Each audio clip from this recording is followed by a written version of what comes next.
everyone. Use of prepositions beside and besides. The cat slept beside the fireplace.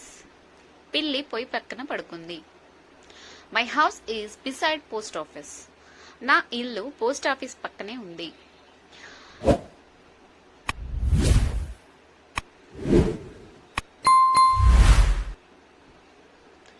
There is nobody here besides me. ఇక్కడ నేను తప్ప ఎవరూ లేరు. She knows English besides French. ఆమెకు French తో పాటు English కూడా తెలుసు. Use of prepositions in and into. We live in Hyderabad. మేము హైదరాబాద్ లో నివసిస్తున్నాము. రాజు ran into a room. రాజు ఒక గదిలోకి పరిగెత్తాడు. Kashyap swam in the river. Kashyap నదిలో ఈదాడు.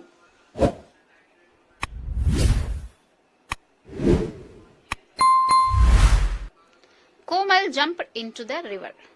కోమల్ నదిలోకి దూకాడు. Thank you.